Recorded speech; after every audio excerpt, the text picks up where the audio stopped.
Everyone to the Ed Collaborative. We are super excited to be here today. This is our first Ed Collaborative presentation, and so we're really hoping that we're able to present a few things on what we're doing that you find helpful and that you can bring to your school or your division or your classroom and really make for some meaningful experiences there.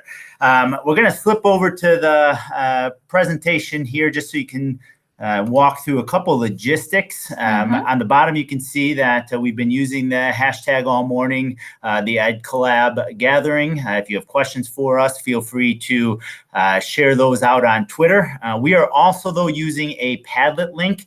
We have the Padlet portrayed out behind us here in the room that we're in up on a screen so that we can see any questions that you might have. So while we're talking here at the introduction, please feel free to take that link, put it into your browser, click on it. We have all of the resources that we're talking through.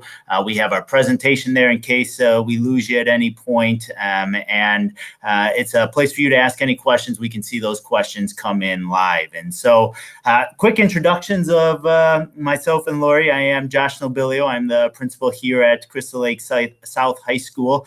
I'm a little impartial, but a little bit partial, but I would say that we are just a fabulous high school, one that I'm so proud to be a part of. I've been here now at the school for a little bit over a decade in a variety of different roles, and just really excited to share with you today what we have going on.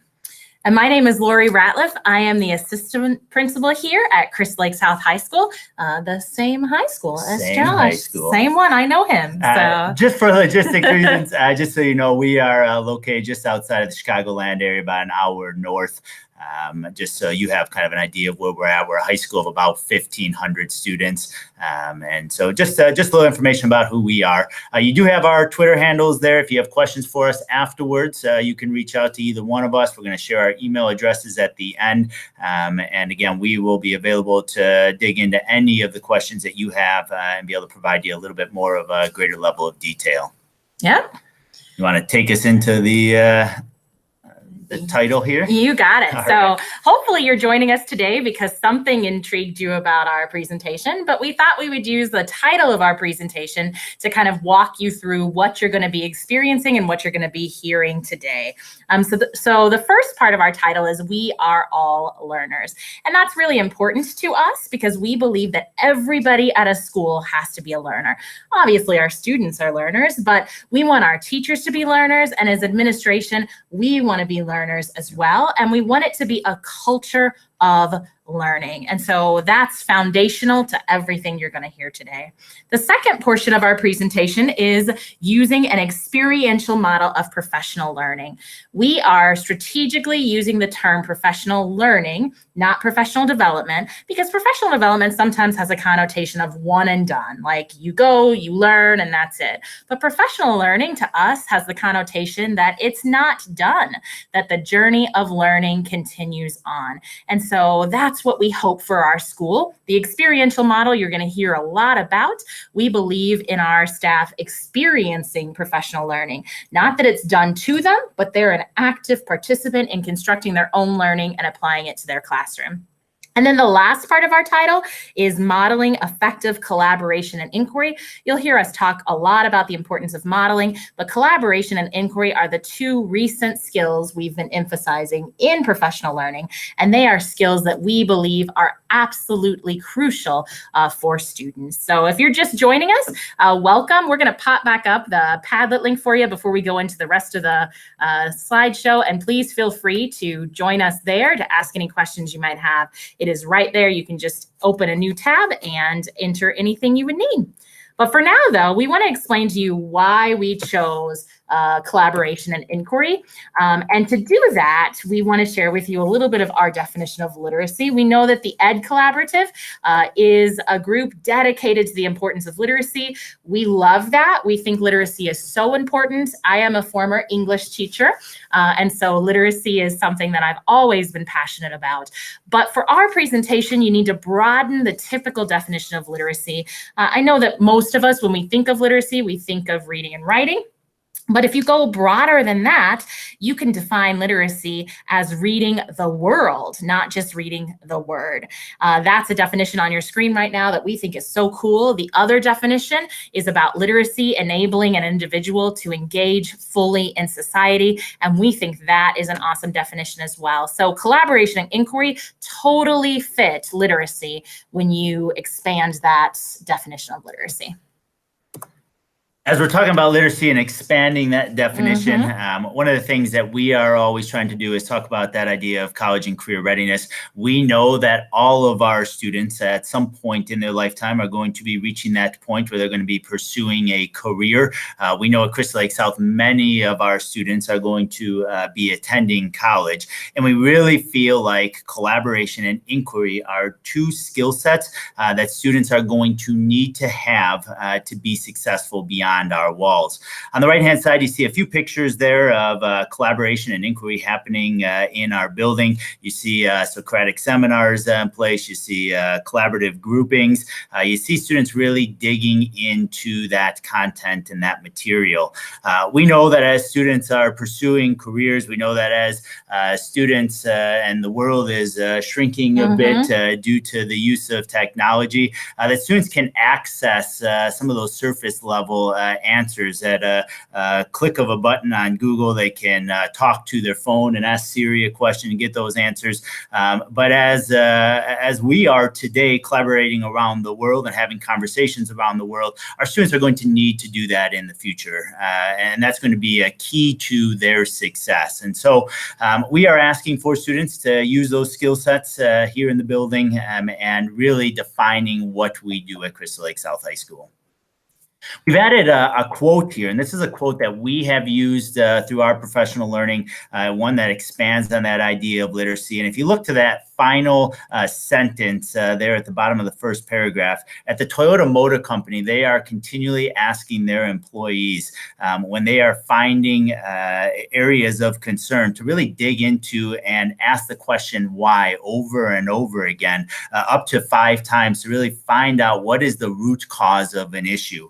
And that's the same thing we want to happen here in our building. It's the same thing we want to happen with our professional learning. It's the same thing we want our teachers to be doing in the classroom with their students, because ultimately that understanding of the why at a deeper level, that inquiry at the root, is really what's going to help them be successful outside of Crystal Lake South.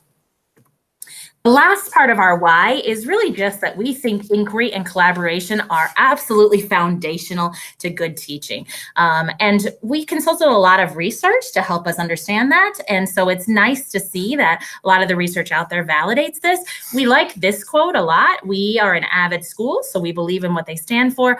And the quote here is has a lot of the key components of our professional learning model and what we hope to see in classrooms. You'll see terms like inquiry, collaboration, increasingly complex levels of understanding, learning experiences. That's something we're going to talk a lot about, and making meaning for themselves. Avid defines this as rigor. We know that rigor is a little bit of a buzzword in education, but we really do want to challenge our students' thinking. We want to make sure that our students are always critical thinking, problem solving, and so this is the type of classroom experience that we dream of. So we really dreamed of a classroom that is vibrant with this broader definition of literacy. Classrooms full of collaboration, classrooms full of inquiry, classrooms where students are not just passive learners, they're not just passively receiving information, but they're active in their own learning. They're active in constructing their own knowledge. That was our dream. And we have so many excellent teachers here who are ready to be able to pull that off for us. But the real question was how? How can we achieve that? As administrators, we were thinking, hey, how do we get there? And so that became this vision of a new type of professional learning. And that's what we're going to talk to you about today.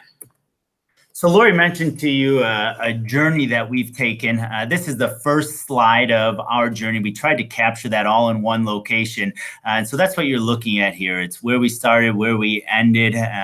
But really, as you look at that slide, any one of those rectangles really could be a presentation in and of itself. But for today, what you really need to know about our journey is that we recognized early on that we needed to make a change and that we needed to have a new structure for what professional learning would look like. As we move to the right and further along on our journey, we recognize that our culture, if we were going to have a new structure, we also had to have a way to be able to build a culture that was going to fit that structure. And so we started to talk about this idea of vulnerability quite often. It's going to be a key portion to what we talk about later in our presentation today.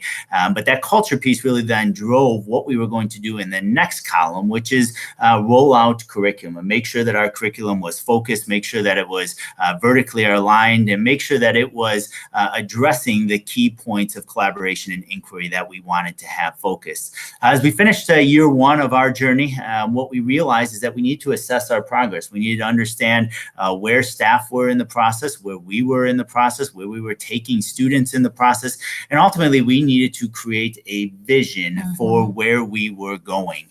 And that's a kind of a quick summary of our year one of that journey.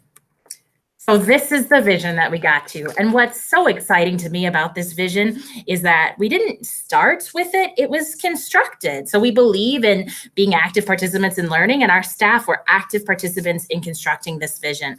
Every experience we had, we kind of put different pieces into place. We talked a lot about what is good teaching, what is active learning, and ultimately we wound up with this vision. We just want to point out a couple of key areas of it.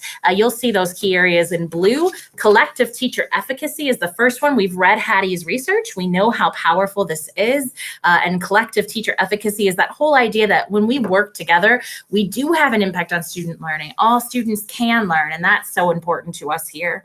The second portion is all about staff collaboration. In a high school, it can be so easy to work in silos. Science teachers working over here, math teachers working over there, but we don't want that. We want to collaborate. We want to be a